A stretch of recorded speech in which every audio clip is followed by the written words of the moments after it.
მოგესალმებით მეგობრებო და პირველ რიგში მინდა მადლობით დავიწყო. მადლობა თქვენ არხის გამოწერისთვის, მადლობა კომენტარის ავტორებს. ეს ძალიან მნიშვნელოვანია ჩემთვის. მოდი ვნახოთ, ჩაიფიქრეთ პარტნიორი თქვენი და ვნახოთ ამ მომენტისთვის რას ფიქრობს და რას გრძნობს თქვენს მიმართ. რა ფიქრები და რა გრძნობები ამოძრავებს თქვენს მიმართ. ვნახოთ ხო? ვნახოთ თქვენი სიგნიფიკაცია, თქვენი ურთიერთობის სიგნიფიკაცია, უფრო სწორად ვნახოთ როგორია ურთიერთობა ამ მომენტისთვის, როგორი წყვილებისთვის არის ეს გაშლა, როგორი წყვილებისთვის, როგორ ურთიერთობაში მყოფი წყვილებისთვის არის ეს გაშლა. ვნახოთ ჩემო კარგებო, ვნახოთ როგორ ურთიერთობაში ხართ ამჟამად, ვინც ამ გაშლას უყურებთ. ნუ ჩემო ძვირფასებო, მინდა გითხრათ, რომ ამ მომენტისთვის რაც არ არის გამორიცხული, რომ განიცდიდეთ ტკივილს, გულის ტკივილს და შეიძლება ითქვას დანაკარგს სიყვარულში.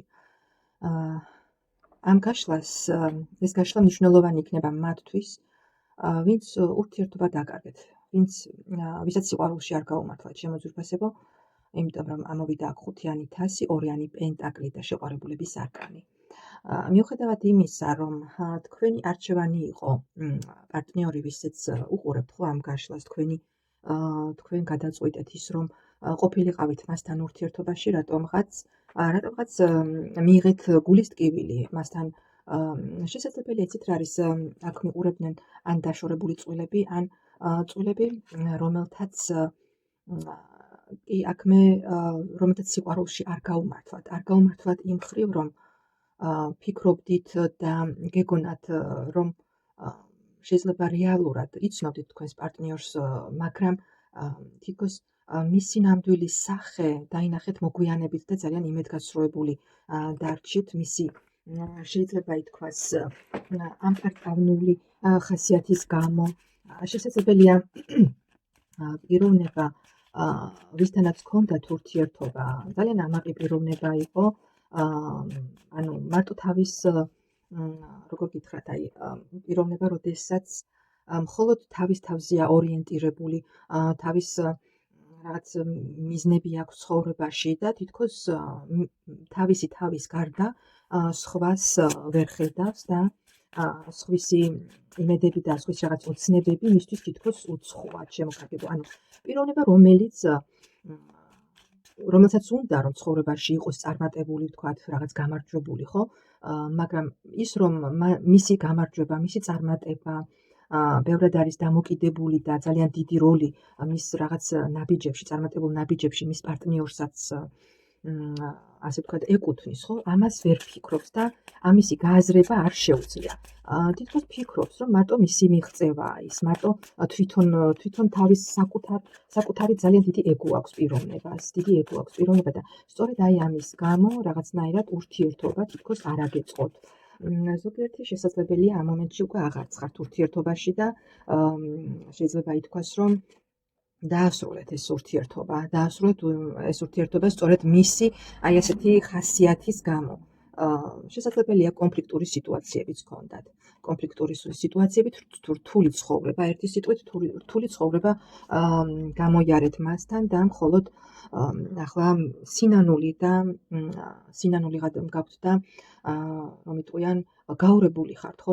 რატომ მოხდა ის, რაც მოხდა, რატომ მოგექცათ ასე, რატომ მოხდა თქვენს ცხოვრებაში ასეთი სანერვიულო, რატომ გაქვთ, ხო? ახლა რომ პარტნიორი შესაძლებელია ვინც გიყვარდათ ერთ დროს და ვისაც პატივსცემდით, მისგან გარჩით ძალიან გულნატკენი. შეიძლება ითქვას, რომ იცით რა არის, ზოგიერთი თქვენგანს რაღაც დარჩა მოსაგონრად მისგან, მაგრამ ეს მინდა გითხრათ, რომ თავს იტყუებთ, ჩემო ძვირფასებო, თავს იტყუებთ და უკვე ის შეიძლება ითქვას, რომ ზოგიერთი თქვენგანი უკვე მიხვდით კიდეც და წარსულზე ნერვიულობას შეიძლება თავის დაანებეთ, უკვე რაღაც არჩევანი გააკეთეთ, მაგრამ ყოველ შემთხვევისთვის რაღაც უხილავი ძაფებით და ფიქრებით თითქოს მაინც მიჯაჭვული ხართ.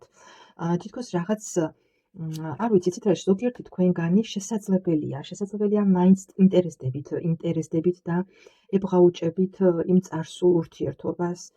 შესაძლებელია ზოგიერთი თქვენგანი კიდევაც ინტერესდებათ თავისი ყოფილი პარტნიორის ცხოვრებით და სოციალურ ქსელში ცდილობს, რომ რაღაც თვალი ადევნოს, რაღაც გაიგოს, ინფორმაცია მოიპოვოს. ასეთია ყოველ შემთხვევისთვის სიტუაცია თქვენს ურთიერთობაში ამჟამად. მაგრამ ძალიან დიდი გულისწყენა გაქვთ, ეს ერთმნიშვნელოვნად და შემიძლია რომ გითხრათ, რომ ურთიერთობაში, რომელსაც უყურებთ, ხართ ძალიან გულნარგენი თქვენი პარტნიორის მხრიდან.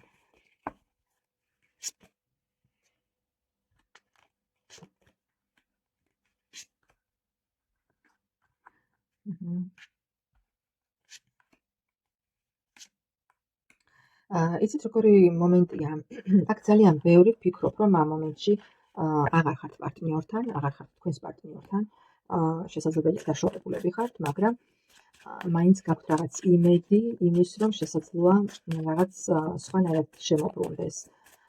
ან რაღაც სხვა ახალი ეტაპი დაიწყოს თქვენს ცხოვრებაში. მოდი ვნახოთ ახლა. მე სანამ გადავალ მომდევნო კითხვაზე, მე მაინტერესებს ვიკითხო თქვენი ფიქრები მასთან მიმართებაში. აქ არ მქონდა ეს დასმული ეს კითხვა არ ვაპირებდი ამის დასმას, მაგრამ რატომღაც სურვილი გამიჩნდა, რომ ვიკითხო თქვენი ფიქრები თქვენს პარტნიორზე, ვისაც უყურებთ ამჟამად და შემდეგ მისი ფიქრები ვნახოთ. თქვენი ფიქრები თქვენს პარტნიორზე რას ფიქრობთ, საერთოდ ზოგადად რას ფიქრობთ მასთან მიმართებაში და თქვენი პარტნიორის ფიქრები მაინტერესებს კიდევ თქვენთან მიმართებაში და მოდი ვნახოთ თქვენი გრძნობებიც, თქვენი გრძნობა როგორია ამჟამად და თქვენი პარტნიორის გრძნობა როგორია. ვნახოთ თქვენი ფიქრები. კი, თქვენს გაქვთ სინანულით შემოძვირფასებო.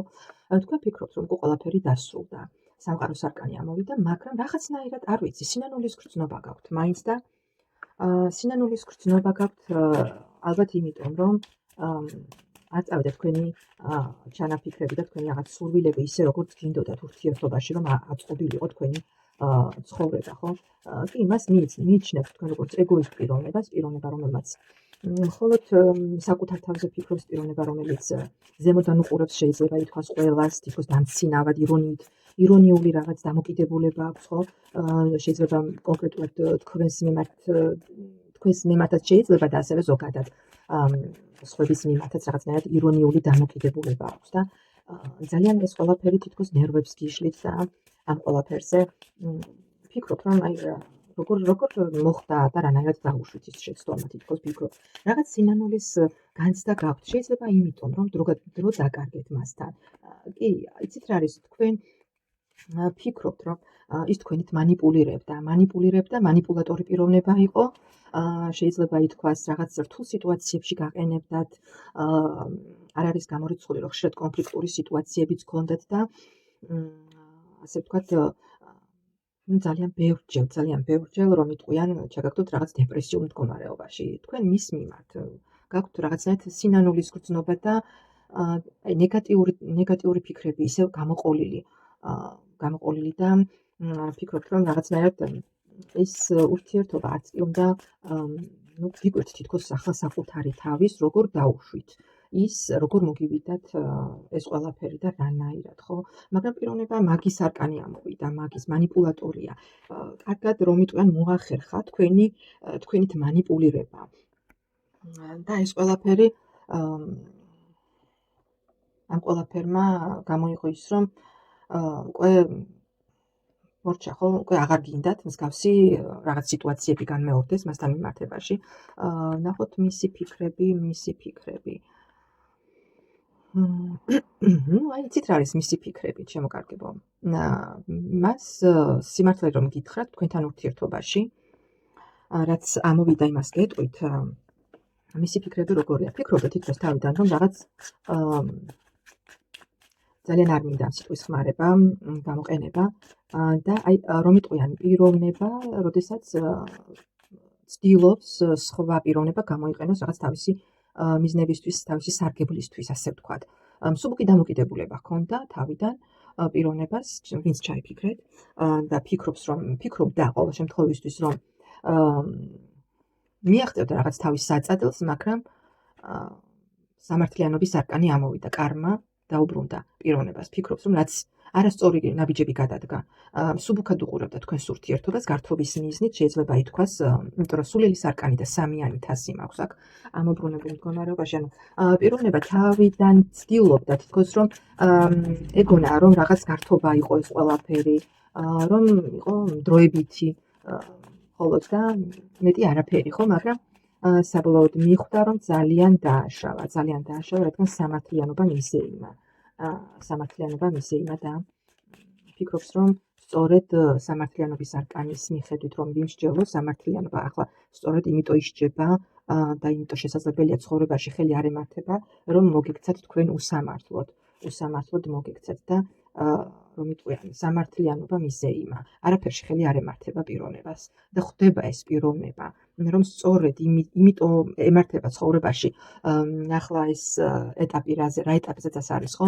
ანუ იმედგაცრუებები, ის რომ ძალიან ბევრ წინააღმდეგობას აწყდება, ეს ყველაფერი არის იმის ბრალი, რომ თავის დროზე ის მოიქცა უსამართლოდ თქვენთან მიმართებაში, ჩემო ძვირფასებო. აი ესეთია მისი ფიქრები ამჟამად. ანუ რეალურად აცნობიერებს პიროვნება, რომ დააშავა მიქარა თავის ცხოვრებაში თქვენთან მიმართებაში. ნახოთ გრძნობა თქვენს მიმართ. თქვენ გრძნობა უკვე გაანელებული გაქვთ ზომიერების არკანი. განელებული გაქვთ გრძნობა, მე აქ უკვე ვერ ვიტყვი, ზომიერი უკვე დასტაბილურებული ხართ ერთი სიტყვით გრძნობების მხრივ. უკვე განელებული გაქვთ. უკვე თქვენი იარები უკვე მოშუშებულია, ჩემო კარგებო და ნახოთ მისი გრძნობები, ნახეთ, ფიქრობს, რომ გრძნობები უზენაესის სამსჯავრო. იმის გამო, რაც ჩაიდინა, რა უსამართლობაც ჩაიდინა, ხო? ისჯება სწორედ იმის გამო.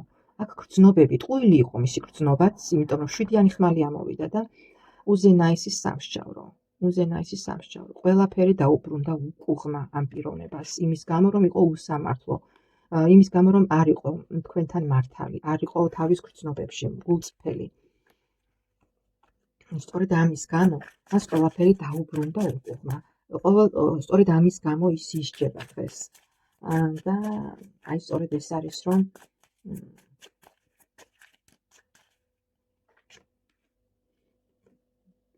ტირანად გადაიქცა, რომ იტყვიან, ყველანაირად, ყველა სფეროში, სამსახურშიც ხელმოწარულია. ნახეთ, ხმლის მეფე, ამობრუნებული ხმლის მეფე, უკვე უძლურ პიროვნებად იქცა. პიროვნება ებღაუჭება ტუზით ასი, ებღაუჭება იმას, რომ მიიღოს ის რაღაც ემოციური თვალსაზრისით, ხო, რაღაცნაირად ფეხზე დადგეს, მაგრამ ყველაფერი, რომ იტყვიან, უკუღმა მისდის. ну, აი ასეთია, ჩემო ძვირფასებო, მისი ფიქრები და მისი გრძნობები. დღევანდელ დღეს ეს იყო, რაც მინდოდა, რომ მეთქვა თქვენთვის და მადლობას მოგახსენებთ, ძალიან მაინტერესებს გამომეხმაუროთ, ვისთან როგორ ეზონირდა. მადლობა და ნახვამდის.